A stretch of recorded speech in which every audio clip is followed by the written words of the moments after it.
Anda sedang mendengarkan Sayaga Hipnoterapi Podcast bersama Iman Mulia Santosa, episode 21.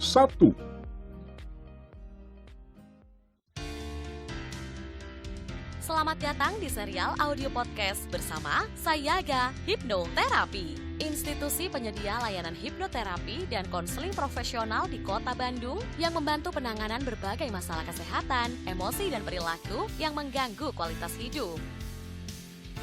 Berpijak pada nasihat luhur, eling, waspada, lan Sayaga, serial audio podcast Sayaga Hipnoterapi hadir untuk membantu Anda menata kehidupan yang berkualitas secara fisik, mental, emosional, dan spiritual dengan sikap yang lebih berkesadaran, lebih berwaspada, dan lebih bersiaga.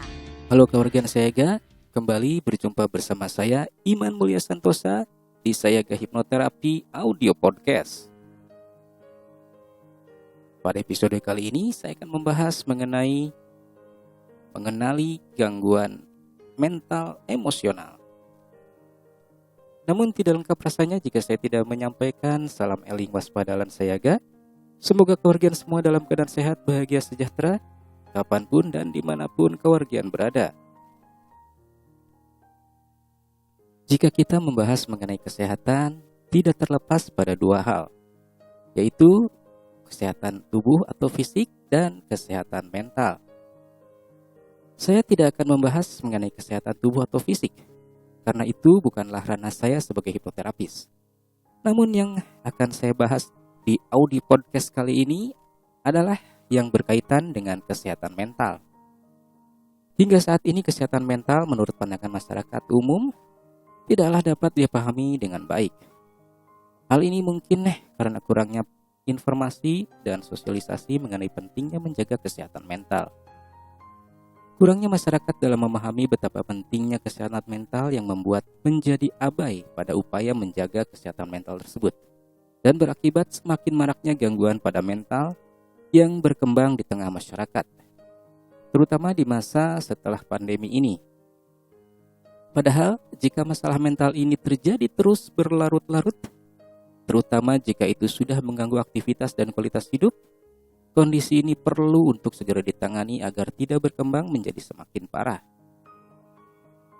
Mungkin Anda masih ingat dengan kasus artis Korea Chae Jin-ri alias Sulli yang bunuh diri karena depresi. Mantan personil grup band FX ini bukan meninggal gantung diri, tapi aksinya dipicu depresi akibat hujatan negatif yang dia terima dari media sosial. Suli dianggap sebagai perempuan lugu dan priang. Tapi sayangnya ketika Suli memposting hal-hal di luar citra baiknya, komentar-komentar negatif datang yang memandang buruk atau gagal menjadi idola yang beradab. Ia sendiri sempat mengakui kalau ia mengalami gangguan mental. Tapi sayangnya, publik menganggap ia hanya mencari perhatian. Di setiap postingan media sosialnya, Suli masih terlihat ceria menjalani karirnya sebagai influencer. Dari luar masih tersenyum dan berinteraksi seperti biasa.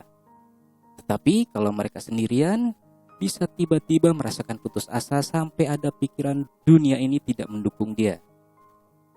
Ya, memang bagi seseorang yang memiliki gangguan mental, tidak akan terlihat dari penampilan luarnya saja.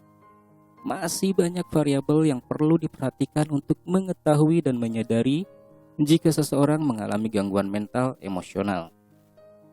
Dan kemudian berikut ini adalah tanda-tanda seseorang yang mengalami gangguan mental. Pertama, penurunan fungsi kognitif. Masalah mental dapat membuat kapasitas intelektual seseorang menurun. Misalnya, kesulitan berpikir, sulit konsentrasi, lupa, dan kesulitan dalam memutuskan. Pada tingkat yang lebih ekstrim, individu dengan masalah mental juga dapat mengalami ketidakpercayaan, mimpi, atau bahkan mimpi buruk. Hal ini dapat membuat seseorang dengan masalah mental emosional merasa kurang berguna dan sulit untuk menyelesaikan aktivitas sehari-hari, baik itu di tempat kerja, rumah, ataupun sekolah. Yang kedua, perubahan perilaku. Masalah kesejahteraan emosional juga dapat mempengaruhi perilaku seseorang. Saat menghadapi masalah mental, Seseorang mungkin menjadi pemarah, cepat lelah, atau merasa kurang antusias, kehilangan inspirasi, khawatir, atau dalam frekuensi atas akan menjadi lebih kuat atau dominan terhadap orang lain. Yang ketiga, perubahan suasana hati. Kemudian, jika Anda atau orang-orang sekitar Anda akhir-akhir ini merasa gelisah, mudah marah, sedih, khawatir, yang tidak beralasan dan menjadi lebih sensitif, hal ini haruslah diwaspadai. Alasannya sangat mudah. Perubahan temperamen atau watak mungkin salah satu tanda dari masalah mental emosional. Akan tetapi, jika hal tersebut karena faktor pencetus tertentu seperti stres, tekanan pekerjaan, masalah keluarga, atau anggota keluarga atau kerabat yang meninggal, maka hal ini masih tergolong normal. Yang keempat, gangguan tidur dan makan. Gangguan istirahat juga merupakan salah satu gejala masalah mental emosional. Seseorang dengan masalah mental emosional biasanya akan berpikir bahwa dia sulit untuk beristirahat, ataupun beristirahat secara berlebihan, atau kemungkinan besar kurang tidur. Hal ini bisa membuat orang tersebut menjadi kurang berenergi dan tidak produktif saat menjalani aktivitas sehari-hari. Selain masalah istirahat, orang dengan gangguan mental juga bisa mengalami masalah pola makan. Misalnya tidak ada nafsu makan atau bahkan untuk sekedar ngemil ataupun makanan secara berlebihan. Hal ini dapat meningkatkan bahaya karena mereka menciptakan masalah berat badan atau kurang sehat. Yang kelima adalah kurang percaya diri atau kerap merasa rendah diri. Rasa percaya diri yang rendah sebenarnya tidak secara umum menunjukkan bahwa seseorang memiliki masalah mental emosional. Ini mungkin karena sifat sederhana yang biasa. Bagaimanapun, jika rasa percaya diri yang rendah ini sering membuat seseorang mudah untuk menyalahkan diri sendiri, meremehkan atau melukai diri sendiri, atau bahkan berpikir mencoba untuk mengakhiri semuanya, maka pada saat itu gangguan ini bisa menjadi salah satu indikasi dari masalah mental emosional yang harus diwaspadai. Dan yang keenam atau yang terakhir, menarik diri dari lingkungan sosial. Seseorang dengan masalah mental tertentu seperti putus asa, PTSD, masalah ketegangan atau masalah gila seperti skizofrenia akan secara teratur menarik diri, merasa sulit beradaptasi dan berinteraksi dengan orang lain, tidak percaya pada orang lain, bahkan memutuskan hubungan secara mendadak dengan keluarga dan teman-temannya. Jika Anda atau orang di sekitar Anda ada yang menunjukkan ciri-ciri tersebut, sebaiknya periksakanlah kondisi ini ke tenaga profesional di bidang kesehatan mental. Perawatan dini sangatlah penting sebelum masalah mental emosional ini memburuk dan menyebabkan penurunan yang kritis. Nah, kawan saya, bagaimana upaya kita agar bisa menjaga kesehatan mental tetap sehat? Yang pertama, luangkan waktu untuk berkontemplasi diri. Ketika Anda, kawan, mulai merasa terganggu oleh suatu pemikiran, coba renungkan apa yang bisa menjadi pemicunya. Sudahkah dicari solusinya? Bila belum berhasil terpecahkan, terimalah sebagai pembelajaran baru dalam hidup. Mungkin hal ini bisa membantu Anda untuk berkembang lebih maju. Yang kedua, luapkan emosi dengan menulis jurnal. Menulis jurnal mendorong kita mengeksplorasi pikiran dan perasaan terhadap momen yang kita hadapi. Jurnal juga sebagai media eksplorasi diri jika itu kita lakukan secara konsisten. Jurnal ini hanya untuk Anda tulis dan baca. Yang ketiga, tahu batasan kapan Anda butuh rehat. Kadang kita suka lupa waktu ketika kita terlalu sibuk bekerja atau beraktivitas. Sampai akhirnya kita sadar kalau kita juga punya kapasitas diri dalam mengerjakannya. Selain fisik, mental emosional pun juga butuh rehat. Setelah dipakai terus-menerus untuk berpikir dan menjaga mood. Setelah beraktivitas, jangan lupa rehat dengan cara tidur, mendengarkan lagu, ya tentunya lagu yang memiliki makna positif ya, atau lakukan hal yang Anda senangi untuk mengisi kembali energi jiwa dan raga. Yang keempat, ingatlah Anda selalu punya support system. Meminta bantuan orang lain bukan berarti Anda lemah. Anda pasti selalu punya teman untuk mendukung Anda di kala susah maupun senang. Dia bisa menjadi tempat untuk Anda bercerita ketika Anda butuh dukungan dan solusi. Tidak hanya teman dekat atau keluarga.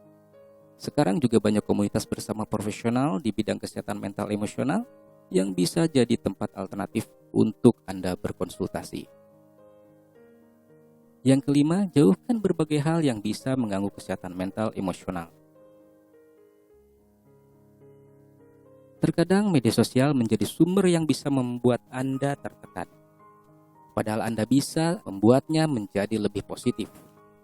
Mungkin ada beberapa orang yang Anda follow malah membuat Anda menjadi negatif. Coba batasi apa yang Anda lihat di sosial media dengan follow orang-orang yang bisa membuat Anda merasa lebih baik. Apakah Anda mau unfollow orang yang membuat Anda tidak happy? Tidak masalah kok. Tapi itu bukan berarti Anda membenci ya. Anda hanya membatasi apa yang Anda konsumsi setiap hari supaya Anda tidak terdistraksi dengan hal-hal yang tidak penting dan mencegah agar Anda tidak sampai terkontaminasi dengan hal-hal negatif dari unggahan media sosial orang tersebut. Nah, keluarga Sayaga, jika Anda atau orang-orang sekitar Anda memiliki masalah mental emosional dan telah berupaya secara mandiri untuk menyelesaikannya, namun tidak bisa terselesaikan, Anda bisa menemui dan berkonsultasi bersama profesional di bidang kesehatan mental emosional seperti psikolog, psikiatri, dan juga hipnoterapi. Demikian Sayaga Hipnoterapi audio podcast kali ini. Semoga menjadi manfaat bagi keluarga semua. Terima kasih atas perhatiannya. Saya Iman Mulia Santosa pamit mundur dari ruang dengar Anda. Salam eling, waspada, lan sayaga. Serial audio podcast Sayaga Hipnoterapi menghadirkan inspirasi kehidupan yang diintisarikan dari berbagai keilmuan psikologi dan pengembangan diri yang juga diadaptasi dari kisah nyata para individu yang menjalani program terapi dan konseling bersama tim profesional dari Sayaga Hipnoterapi.